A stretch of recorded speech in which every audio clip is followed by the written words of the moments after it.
Olá pessoal, tudo bem com vocês? Bom pessoal, hoje eu publiquei um artigo que está intitulado como Estratégias Comportamentais de Decisão Aplicada à Liderança. Bom, esse artigo foi meio que uma provocação que normalmente me fazem para que eu possa explicar um pouco mais do quanto a psicologia comportamental, a psicologia social e a própria neurociência, o quanto que ela pode nos ajudar na gestão, na liderança, em trabalhar ali dentro da cultura organizacional, a trabalhar dentro de modelos comportamentais, o que efetivamente esses conhecimentos, estas ciências, pode agregar de valor dentro da empresa. E eu fiz hoje esse resumão nesse artigo que vale a pena você ler. Ele está publicado lá no meu blog, também está publicado lá no LinkedIn. Aliás, eu sempre gosto de publicar meus artigos no LinkedIn. E esse vídeo é meio que um resumo desse artigo, porque é um tema tão importante e tão interessante que eu acho que vale aqui compartilhar com vocês, até para que vocês possam se sentir aí instigados a querer saber um pouco mais sobre esse assunto, né? O que efetivamente é como que um desenvolvedor comportamental, ali com as suas ferramentas da psicologia social, comportamental, neurociência, o que ele vem agregar para dentro das empresas. Mas antes de tudo isso, eu quero aqui agradecer a todos que me assistem, lembrar sempre que esse é um canal dedicado ao comportamento humano, dedicado aos estudos comportamentais. É sempre aqui um prazer estar discutindo temas que têm a ver, que abordem a psicologia social, comportamental e a neurociência, com o objetivo fundamental, o foco fundamental é de discutir, de ampliar um pouco o entendimento sobre esses conhecimentos. Aqui ninguém traz a verdade, ninguém traz aqui as certezas, e sim reflexões a partir de pesquisa, a partir de ciência, a partir de dados fundamentados. Até uma colega minha hoje falou assim: Marcelo, seus artigos são longos, mas não tem como ser diferente disso, porque eu gosto de fundamentar e explicar a fonte, de onde vem, quais são os tópicos que efetivamente eu posso abordar nesse artigo, levando em consideração aquilo que contraria a minha ideia, com a proposta, com a hipótese fundamental, o foco fundamental do que eu quero passar dentro do artigo. Então, como eu gosto muito de trazer aí um conhecimento, e esse conhecimento ter uma base, um fundamento, normalmente meus artigos são mais longos. Mas isso não faz você desanimar de lê-lo, pelo contrário, eles são intrigantes, e como ele tem uma base de conhecimento, uma base de fundamento bem bacana, eu tenho certeza que quando começa você vai querer terminar de ler ele, e com certeza ele vai poder, que é o objetivo maior, deixar algo em você que vai fazer você refletir um pouco mais sobre comportamento humano, que também é o objetivo dos meus vídeos. No mais, quero agradecer a todos aqui que estão chegando, assistindo pela primeira vez. Compartilhe, deixe seus comentários, deixe seu like. Se gostar, faça aí os comentários, me mande e-mail, me mande mensagem. Se tem algum tema que vocês queiram que eu possa aqui fazer uma reflexão sobre comportamento humano, eu estou sempre aberto. Se estiver dentro dos meus conhecimentos, por que não aceitar o desafio? E eu tenho aceitado isso continuamente. Nós já estamos aqui, acho que já tem 77 ou 78 vídeos falando diretamente de comportamento humano. Amanhã é dia de videoaula, amanhã eu vou falar sobre como lidar com líderes tóxicos. Tá bem legal essa videoaula, eu já comecei a montá-la hoje, amanhã eu termino ela e à noite eu devo estar publicando aqui. Beleza, pessoal? Então, qual que é a ideia de eu falar um pouco das estratégias comportamentais que podem ser aplicadas nas decisões da liderança? Primeiro, entender que, fundamentalmente, todas as pessoas cometem equívocos, cometem erros. Isso faz parte da natureza humana. O que é difícil, que não é parte que deveria ser parte da natureza humana, mas não é reconhecer esses erros, é reconhecer esses equívocos. E a gente tem muita dificuldade com isso, de lidar com essa perspectiva, de olhar para si mesmo e falar: caraca, isso não foi legal, isso não foi bacana, isso não foi uma coisa muito bem elaborada, uma coisa muito estratégica, uma coisa muito bem formatada. Isso faz parte do ser humano e a gente tem muita dificuldade de olhar para nós e reconhecer isso. E muitas vezes essa dificuldade é tão grande que a gente passa a criar justificativas que possa ocultar o erro que está por trás, ou o equívoco que está por trás, ou aquela aquela estruturação muito mal elaborada, muito mal pensada, muito mal formatada ou fundamentada. E isso é o que nós chamamos de viés. Aliás, eu fiz um vídeo específico de viés, está lá no episódio 11. Entra lá no canal, busca lá o episódio 11, que ele fala exclusivamente sobre viés, que é uma condição que o ser humano traz com ele justamente para tentar ali reforçar as suas crenças. O viés é mais ou menos, em resumo, o que eu posso dizer é isso. A gente tem um dispositivo dentro da nossa condição consciente de pensamento, de formar pensamento, que faz com que a gente tente lutar por aquilo que a gente crê, por aquilo que a gente traz como experiência e que se tornou uma verdade para nós. E crença é isso, crença são nossas verdades. E o viés ele é condizente a todos os seres humanos. O problema é que o viés tem todo um lado positivo dele acontecer, que é justamente reforçar aquilo que a gente acredita. Porque é a partir das nossas crenças, daquilo que a gente coloca pelas experiências, que é formado pelo resultado das nossas experiências, que a gente traz algumas verdades, algumas certezas, no qual faz a gente motivar a seguir certos caminhos, a direcionar, a nos indicar a certas direções, para que a gente possa ir continuamente fazendo escolhas para a nossa vida. E em termos gerais, em termos aí antropológicos, de evolução humana, isso faz parte da evolução de nós como seres, justamente porque a gente tem que acreditar, se basear em algo dentro da nossa experiência para a gente construir o nosso mundo, a nossa perspectiva, a nossa realidade de vida. E cada ser humano ele é singular, porque cada um traz suas experiências, os seus viés, as suas crenças, e aí cada um constrói uma realidade de vida. E é justamente essa divergência, essa variedade do modo de observar a vida que faz a gente ser seres tão singulares e viver um mundo tão plural. E é justamente essa pluralidade de pensamento que traz a concepção da inteligência humana, da inteligência coletiva, que faz nós, seres humanos, sermos cada vez melhores, vencer desafios, vencer ali a luta, a batalha do dia a dia, e que vai trazendo conhecimento transformado em sabedoria, que vai fazendo essa evolução, desde lá do princípio do ser humano, há 150, 200 mil anos atrás, ao que o ser humano é hoje, falando em morar em Marte, conseguir reconhecer a própria genética, fazer mutações, fazer o neném nascer in vitro, enfim, ir à Lua, fazer plástica, colocar, tirar artefatos estéticos do corpo, ou seja, o ser humano ele evoluiu de uma forma... está no processo de evolução, só você observar a velocidade que as coisas estão acontecendo para você entender o quanto essa diversidade de pensamento, essa troca, essa possibilidade de cada um pensar diferente do outro, quanto isso vai gerando cada vez mais insights, cada vez mais conhecimento, cada vez mais desafios, e nós tendemos a vencer isso. Então, o lado bacana do viés, o lado bacana das nossas crenças, é que a gente está ali meio que dispostos a acreditar nas nossas experiências e aquilo tornar um desafio para a vida. Entretanto, são esses mesmos viés, essas mesmas crenças que também nos limitam de ver as coisas. E é isso que a gente vai conversar, que é justamente aonde a estratégia da psicologia comportamental, da neurociência, da psicologia social pode nos ajudar. Aqui eu vou fazer só um parênteses que eu acho muito bacana as pessoas entenderem por que eu sempre coloco ênfase em psicologia social e psicologia comportamental. Porque esses dois modos de ver a ciência da psicologia, ela difere um pouco da psicologia comum, da psicologia tradicional. Porque a psicologia comportamental e a psicologia social, elas são agregadores de outros conhecimentos.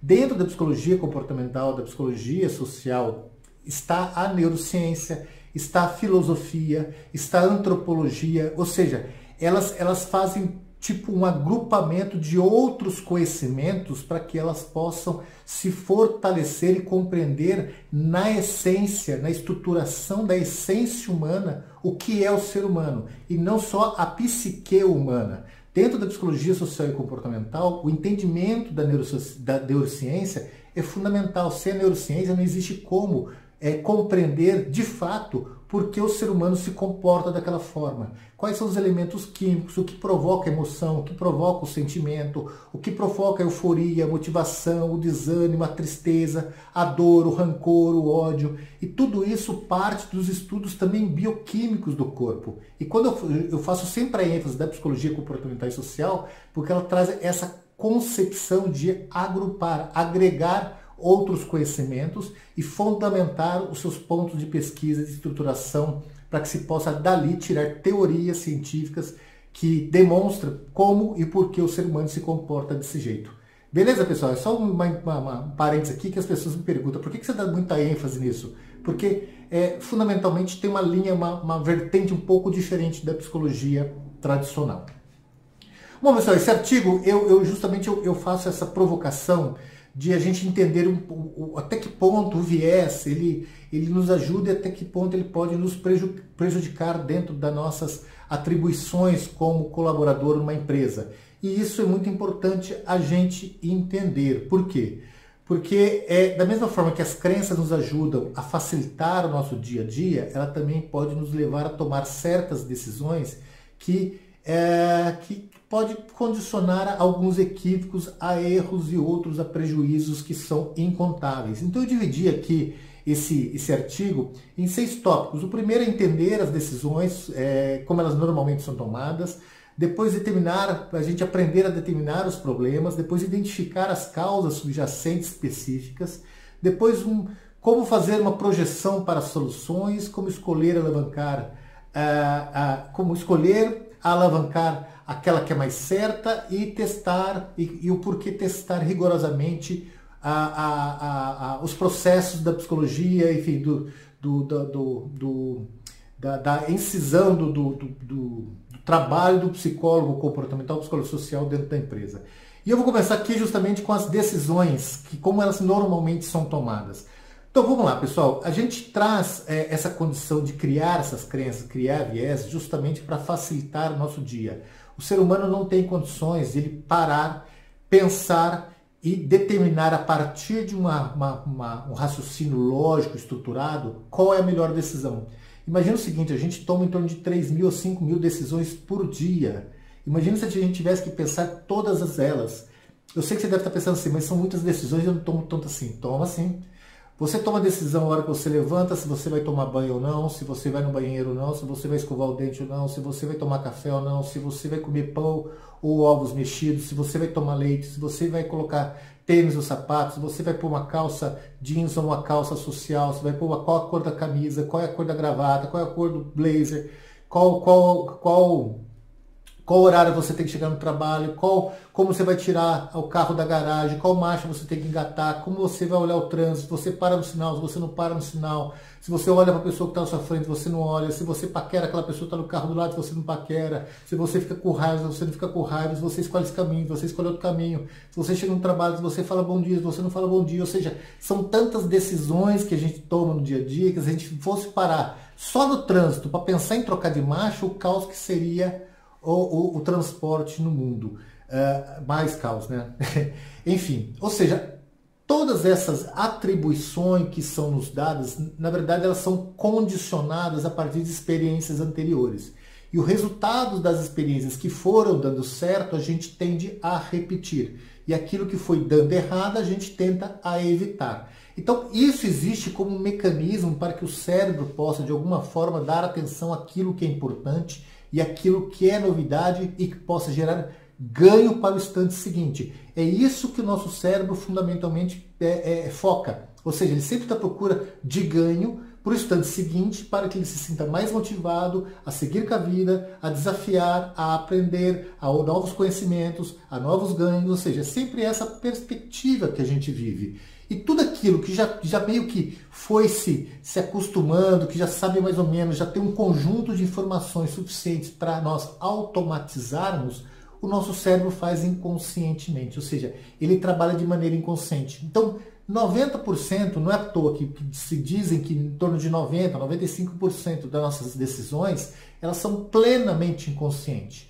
Ou seja, a gente recebe informações através dos nossos sentidos, essas informações são processadas. Existe uma referência de diversas memórias que possa ali gerar um cálculo que tenha a ver com a realidade do estado presente. Ele simplesmente vai vai atribuir aquilo ali, um conjunto de informações do estado presente às experiências passadas, dar ali um retoque da sua personalidade, do seu estado emocional, vai criar o sentimento em você e você segue com a vida sem perceber. Quantas respostas você deu no seu trabalho que se a pessoa perguntou, mas o que foi que você disse mesmo? Você fala assim, nossa, eu não lembro o que eu disse. Ou quantas questões foram colocadas em xeque com você, que você passa 1 minuto, 2 minutos, você não lembra mais do que você falou.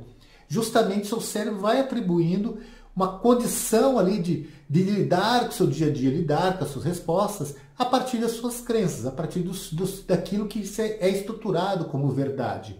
E existe aquelas que colocam em xeque o inconsciente, que é onde surge a intuição. E a intuição é um cheque, ou seja, é o momento que o seu cérebro fala, peraí, eu estou em dúvida qual memória escolher para essa situação. E aí você tem um sentimento de intuição. Essa intuição, ela vai lá acionar a sua consciência e falar, meu amigo, deixa eu te perguntar um negócio, cara, eu vou ou não vou? Então imagina que você vai fazer um investimento em algo, mas você já tomou um prejuízo no passado. E vem uma pessoa e fala, cara, tem um negócio do século para você fazer um investimento.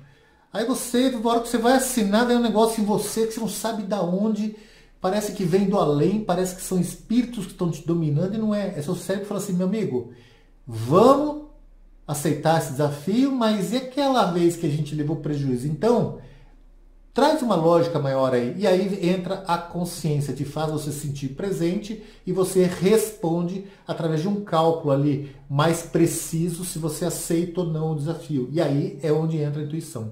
O que eu quero dizer com isso, pessoal, é que nós, como seres humanos, dentro das empresas, a gente age dessa forma, a gente age continuamente dessa forma.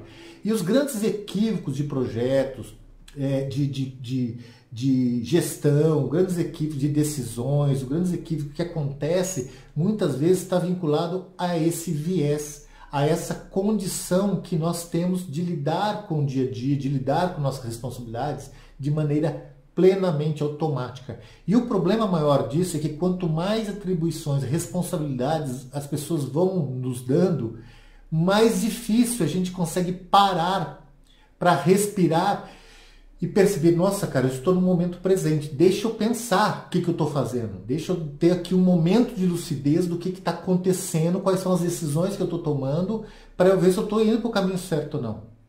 Esse é um problema muito sério. Então, eu coloquei muito claro nesse artigo 2 questões que são fundamentais nós entendermos nas empresas, que prejudica muito, não só de possibilitar a erros.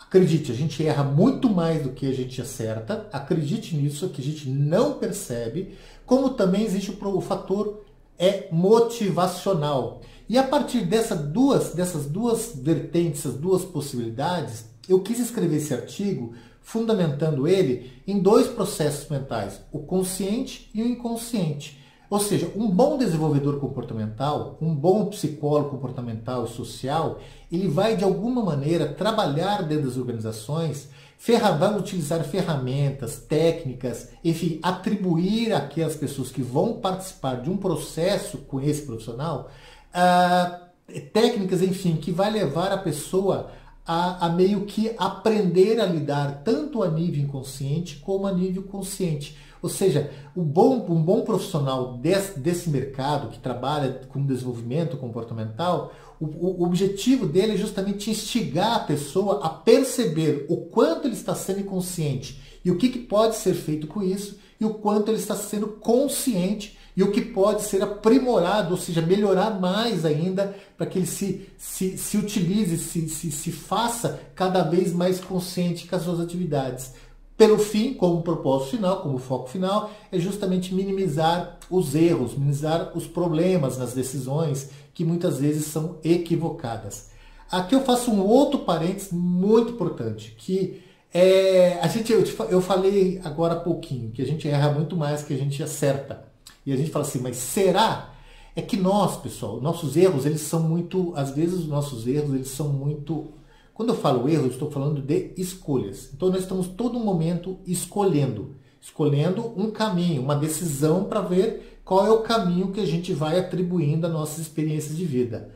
O problema é que às vezes a gente comete equívocos e como o cérebro ele tem muita dificuldade, aquilo que eu falei no começo, de fazer uma autoanálise, ele vai justificando essas decisõezinhas. Mesmo ela sendo equivocada, ele cria ferramentas para justificar, para que você não se sinta desmotivado, para você não se sinta angustiado, para que você não sofra, para que você não se apequene numa reflexão de você com você mesmo. Então, é um mecanismo meio que para proteger você dos seus próprios erros, dos seus próprios equívocos.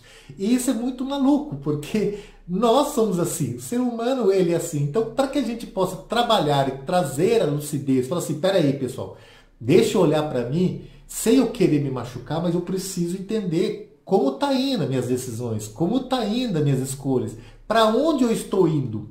Lembra aquela passagem lá no filme, como é que é o nome?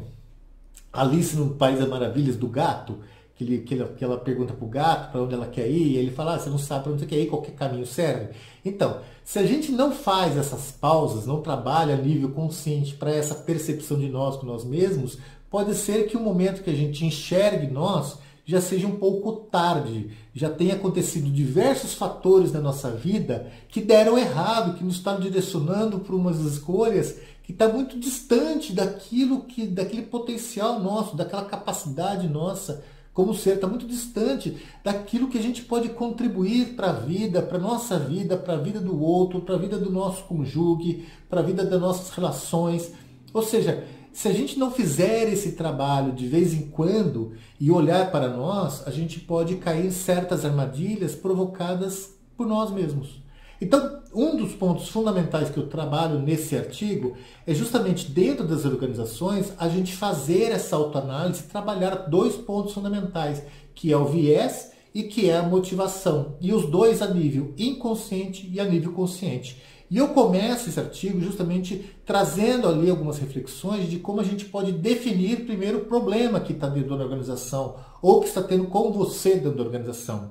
E aqui eu chamo um parênteses, eu chamo uma atenção para que você possa perceber, porque assim, com essa mistificação da autoajuda, de respostas prontas, de você achar que você vai encontrar soluções num livro em 10 receitas para ser feliz, 10 receitas para ser bom na cama, 10 receitas para ser um grande líder, 10 receitas para ser enfim, para ser um gestor, 10 receitas para isso, 10 receitas para aquilo. Isso não existe. Então trouxe muita mistificação de também querer culpar tudo ao comportamento humano. Então, mas eu estou com um problema na empresa com o relacionamento entre as pessoas. É comportamento humano? Tem a ver com comportamento humano? Ou tem a ver, por exemplo, com um problema de ferramentas inadequadas, com pessoas que não estão sendo treinadas de maneira adequada, pessoas que não estão tendo respaldo, que não estão tendo ali uma boa liderança para conduzir elas. Ou seja, necessariamente tem a ver com comportamento? Então, essa pergunta eu faço ali algumas provocações para que você traga aí isso para uma análise e possa analisar. Não, isso aqui, a empresa tem as ferramentas adequadas, a empresa investe nas pessoas, a empresa tem ali, tem uma boa cultura organizacional, a empresa tem ali, tem uma tendência de valorizar as pessoas, mas as pessoas não estão conseguindo dar o seu melhor, as pessoas não estão conseguindo saber se relacionar uma com a outra. Está havendo um grande número de turnover, que eu dou um exemplo ali de uma empresa que eu fiz alguns trabalhos muito legais sobre isso. Por que está tendo muita rotatividade? Por que está tendo muito projeto atrasado? Por que está tendo muito desânimo? As pessoas estão se sentindo desmotivadas. Tem a ver com o comportamento? Foi identificado, a empresa está fazendo a sua parte, mas continua esse problema. Aí sim entra ali um bom psicólogo comportamental, um bom desenvolvedor comportamental, que ele vai auxiliar, enfim, a fazer esse diagnóstico, com mais precisão, esse olhar externo com mais precisão e observar nas pessoas. E aí sim ele vai nas pessoas, mas não para falar das pessoas, mas das ações das pessoas. Ou seja, ele vai ouvir essas pessoas do porquê. aquele comportamento, do porquê aquela maneira de observar o trabalho, por que o resultado está indo daquela forma, por que não está conseguindo alcançar aquilo que se desejava, aquilo que a empresa espera, para que ele consiga mapear toda uma estruturação interna da empresa e saber aonde está ali as problemáticas, onde estão os pontos que precisam efetivamente ser trabalhados. Está no processo de seleção, está no processo de inclusão, está no processo de adaptação, está nas relações de como a pessoa é colocada no projeto, está nas relações no modo cultural ali, identitário de cada projeto, de como as pessoas sêniores estão tratando as pessoas mais novas. Ou seja, aonde está ali os pontos que precisam ser efetivamente trabalhados. Está no modelo de liderança, está no modelo de gestão, está na questão de ser hierarquia, ser uma empresa hierarquizada, uma empresa horizontal, está na política de portas abertas e portas fechadas. Ou seja, um bom profissional de comportamental, ele vai fazer essa análise junto aos colaboradores, começando principalmente do alto nível, de qual é a percepção do alto nível, para o nível mais operacional, e entender quais são as divergências de camadas, como essa informação está indo de todas as direções, de cima para baixo, de baixo para cima, de um lado para o outro, ou seja, como isso está acontecendo na empresa. E aí sim ele vai conseguir fundamentar dois pontos que eu aponto, que é os vieses, quais são os vieses que estão sendo construídos dentro das empresas, que tem muitos equívocos, ou se o problema está nas questões motivacionais e o que precisa para motivar essas pessoas. Então, eu faço esse trabalho dentro do processo e depois eu trago ali algumas propostas do que você precisa fazer para resolver essas questões, essas soluções. E o mais legal, pessoal, que eu acho que, assim, que é um fator fundamental de um bom profissional comportamental, é que grande parte das soluções elas não são complexas.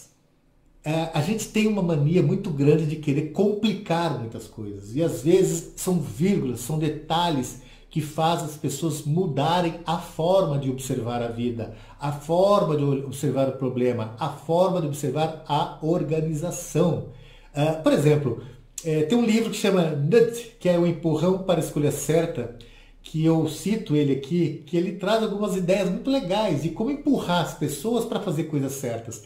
E esse empurrar, quando ele empurrar, ele quer dizer que às vezes a maneira que está sendo transmitidas as informações, a maneira que está sendo colocadas as observações, a maneira que está sendo feitos os feedbacks, as aproximações com relação às pessoas que fazem parte ali do processo organizacional, às vezes você precisa simplesmente colocar algumas observações, mudar a ordem das coisas, mudar a ordem das palavras, trocar a maneira de você falar com as pessoas, os horários. Enfim, existem várias ferramentas comportamentais que podem lidar com isso. Mas, claro, antes de tudo, você tem que ouvir as pessoas. Eu até trouxe aqui dois exemplos muito legais. Um é que, por exemplo, o Google, porque o Google tem uma política de como se diz, refeitório livre, né? Você pode comer de tudo, é uma fartura ali para todos os gostos. E teve uma época dentro do Google que as pessoas estavam ficando obesas, estavam se ganhando muito peso. E eles usaram uma técnica simples comportamental, colocaram uma placa ali na hora do almoço, onde você pega as refeições, e falou, pessoas que pegam pratos maiores tendem a comer o dobro das pessoas que pegam um prato pequeno. E isso, só isso já impactou em 50% na qualidade de vida, na saúde das pessoas.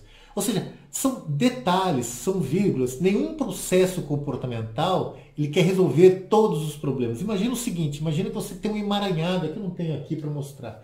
Você tem um emaranhado ali, uma bola ali de fios, cheio de todos os tipos de fios, de várias cores. Um bom analista comportamental, um bom desenvolvedor comportamental, um bom psicólogo social e comportamental, ele não vai querer desfazer toda a bola para descobrir qual é o fio está relacionado com qual não está relacionado com nada. Ele vai buscar por percepção, por análise crítica, ele vai buscar ali, escolher a linha certa que está relacionada com as outras. E às vezes são detalhes muito pequenos na nossa mente, crenças muito pequenas, crenças que são muito presentes, são muito fortes, que ela acaba influenciando tantas outras crenças, tantas outras memórias, mas às vezes ela é um detalhe, é uma questão que simplesmente você dá um sentido diferente para ela, uma ressignificação para ela, você consegue resolver grandes outras questões de você, carrega de você com você. E é isso que o Google fez. Então, ou seja, são detalhes, a pessoa fala, peraí, cara, deixa eu me tocar, né, cara, para ver se eu consigo melhorar a minha qualidade de vida. É claro que isso junto com outras ações que possam agregar valor. Um outro exemplo também é a questão da aposentadoria nos Estados Unidos. Algumas empresas tinham muita dificuldade dos funcionários participarem de planos de aposentadoria. E isso é uma questão muito séria dentro dos Estados Unidos, porque é muito caro isso. E as empresas ofereciam isso com valores muito risórios perto dos salários, com desconto muito pequeno, mas as pessoas não tinham adesão. Aí o que eles fizeram? Grande parte das empresas colocaram a 100% da empresa aceitando. E aí, se a pessoa não quiser o plano, ela que vai lá, ela pode ir lá e tirar. Não, eu não quero. Mas 100% já entra já com ele aceite. E a pessoa tem a opção de não aceitar. E isso levou as pessoas antes era em torno de 30% que aderia à aposentadoria. Hoje é em torno de 90% nas empresas que adotam esse mecanismo, que aceitam os planos de aposentadoria, que aliás é muito positivo para o colaborador. Ou seja, pessoal, existe mecanismo e ferramentas dentro dessas ciências que pode auxiliar você a trabalhar melhor, fazer as pessoas perceberem os seus viés, fazer as pessoas perceberem as suas crenças, fazer esse processo de ressignificação, trazer um olhar sistêmico para dentro da organização.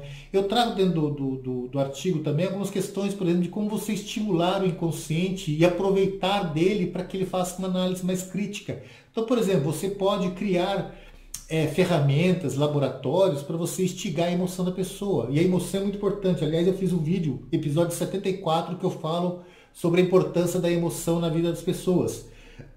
E o vídeo 33 também, que fala da raiva, que é outra maneira de você despertar a emoção das pessoas, para que as pessoas comecem a fazer uma autoanálise dela mesma, de como elas estão reagindo com o mundo, de como elas estão lidando com as pessoas, de como elas estão lidando com as relações.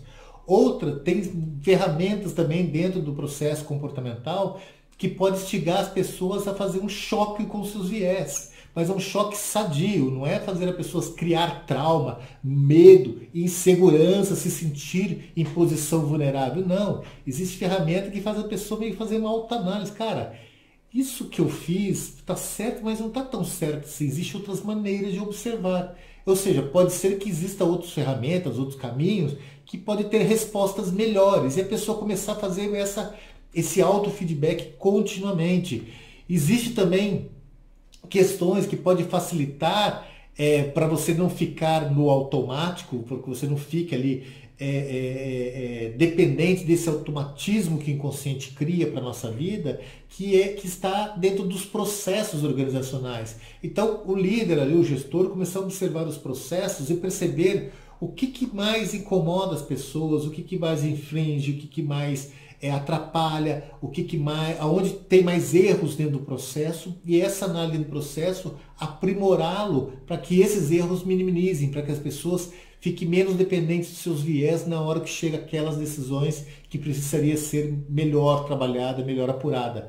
Da mesma forma que existem maneiras de você desenvolver a sua capacidade de se colocar no estado presente. Lembrando que só existe consciência quando você olha para você e fala, nossa, cara, ó, eu estou respirando, nossa, esse quarto tem uma parede meio palha, nossa, eu estou falando com o microfone, olha, tem uma câmera aqui na minha frente.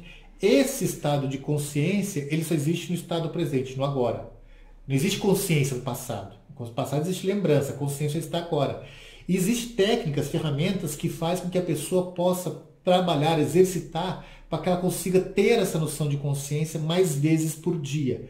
Para quê? Para que em certos momentos do trabalho, certos momentos do dia, a pessoa fala, peraí, deixa eu pegar meu caderninho aqui e deixa eu ver tudo o que eu fiz, o que eu acertei, o que não ficou bom, o que eu posso melhorar, o que não posso, por que eu tomei essa decisão, por que eu falei isso, por que eu estava nervoso naquela hora, por que eu me alterei, nossa, por que eu aceitei aquela crítica. Ou seja, esse trabalho de conscientização de momentos da nossa vida, a gente precisa trazer isso para nós. A gente precisa reaprender a ter consciência de nós mesmos. E aí existe também trabalhos comportamentais que um bom profissional vai auxiliar a equipe, os profissionais, os gestores, a fazer esses exercícios no seu dia a dia. Desde criar oportunidade de autorreflexão, desde fazer indutores para que você planeje melhor atribuições, planeje melhor a sua relação, o seu projeto, a sua lógica, a sua forma de decisão, desde trazer inspirações do pensamento sistêmico. Quer ver, por exemplo, uma simples mudança do que eu devo fazer para o que eu posso fazer é totalmente aversa para o nosso cérebro. Totalmente. O que eu devo fazer é uma coisa, é seguir uma orientação da experiência que eu já tenho. O que eu posso fazer é seguir uma orientação para melhorar a experiência que eu já tenho. Ou seja, eu vou aprimorar, eu vou ter uma análise crítica sobre algo que eu vou fazer. E é uma simples colocação, mudança da forma de observar, mudança de palavra, mudança de verbo. Então perceba que existem ferramentas que auxiliam. Por exemplo, aumentar o nível de responsabilidade das pessoas. Se a pessoa dar a ela liberdade, a liberdade já vem o atributo responsabilidade. Você muda o comportamento da pessoa. Fazer a pessoa trazer para ela, a cada questão que ela entre, que ela gere argumentos para ela com a sua concepção de verdade, com a sua concepção de experiência, de certezas, você trazer a divergência. Falando, não, peraí, mas e se eu pensar assim? E se eu olhar dessa forma? Ou seja, fazer as pessoas serem críticas do seu próprio trabalho. Normalmente existe aí algumas técnicas bacanas que algumas empresas, principalmente empresas de inovação, empresas que usam muito a estrutura cognitiva das pessoas para criar ideias, enfim, para elaborar projetos, dentro da arquitetura, dentro da engenharia, que precisa necessariamente de uma condição de trazer ali, alimentar a inovação, as ideias, que eles usam como ferramenta colocarem pessoas estrategicamente que têm características pessimistas, ou eu fiz um vídeo também, 73, sobre pessimismo, bem bacana, mas trazer características pessimistas ou divergentes para fazer essa provocação, para deixar as pessoas com um ponto de interrogação. Será? Isso também ajuda a trabalhar a nível consciente, ou seja, a pessoa se sente desafiada e aí ela vai ter que pensar um pouco mais sobre a sua proposta. Enfim, eu trouxe ali também técnicas para que a questão das anotações. Quando a gente anota nossas responsabilidades, a gente se faz com nós mesmos um compromisso de lidar com elas. Isso também ajuda a trabalhar o sistema, a nossa consciência, ter consciência das nossas ações. Outro processo que eu trouxe ali é uma abordagem para você estimular tanto o nível consciente e inconsciente. E por fim, você, no final de todo esse processo, você trazer os testes daquilo que está sendo feito. Bom, pessoal, uma grande pergunta que me faz é a seguinte: mas existe mágica? Quer dizer que se eu levar um bom profissional, se eu trabalhar, por exemplo, eu não tenho recurso para contratar um consultor ou um mentor ou enfim, um bom profissional do desenvolvimento comportamental ou coaches que podem estimular as pessoas a pensarem diferente ali, um pouco as ideias de inovações, um pouco mais de consciência sobre os seus atos. O que você me sugere fazer? Bom, existem projetos no qual eu participei, direto e indiretamente, que levam a empresa a desenvolver um time, uma equipe, uma pequena equipe, e essa equipe, elas investir nessa equipe com conhecimento, com treinamento, com curso, com formações, para que essas pessoas consigam desenvolver habilidades capazes de ter essa perspectiva comportamental, de compreender o comportamento humano, de trazer esse conhecimento para que ele possa, dentro dessa capacidade que ele vai adquirindo, esse time ser um time ali de ação, no qual ele começa a fazer trabalhos pontuais, ou seja, com equipes menores, trabalhos controlados, para ele poder ver se aquelas mudanças, aquela teoria, vamos dizer assim, aquele exercício, se ele está gerando movimento ali em equipes, enfim, em times controlados, qual está sendo a melhor estratégia para que possa, a partir daquele time, a partir de você ter ali uma quantidade de análise, de perspectiva, de resultados, você iria ampliando isso para a empresa. Mas a grande questão é que toda essa mudança, quando a gente fala de ser humano, de comportamento e de psique humana, a gente está falando de muitas vertentes que são complexas. Você mudar a crença de uma pessoa, você mudar o viés de uma pessoa, você fazer ele mudar o seu senso de análise, o senso crítico, o senso de julgamento, é um desafio. Não é impossível. O que eu quero dizer é que não é que você não consiga, mas precisa de tempo, precisa saber trabalhar isso, porque não é um processo de imposição, faça ou não faça. É um processo de transformação. E isso leva tempo. Isso é um processo que começa com alguns times ali monitorados, alguns times de análise, alguns times de referenciais, para que você possa praticar um ou outro modelo de testes, ver quais estão dando certo, aumentar o leque, ir aumentando e conquistando ali o processo de desenvolvimento para que aquilo vá naturalmente sendo absorvido pela cultura organizacional e que as pessoas vão sentindo o processo de transformação. Isso são processos longos, são processos complexos, são pessoas que exigem muito das pessoas. Então, às vezes, a empresa pode aplicar, investir em um time particular ali dentro das empresas, dentro das pessoas que trabalham ali, por exemplo, dentro ali dos recursos humanos, pessoas que já têm uma formação dentro da psicologia, ou têm de conhecimentos comportamentais, e investir nessas pessoas, e essas pessoas, às vezes, ter ali, contratar um bom consultor para que ele possa ir auxiliando aos poucos, aos pontos, para que essa análise seja feita a nível interno e que tenha uma pessoa externa que possa ver de uma maneira mais ampla, mais sistêmica, problemática. Ou efetivamente contratar um time de desenvolvedores comportamentais que faça essa movimentação dentro da empresa.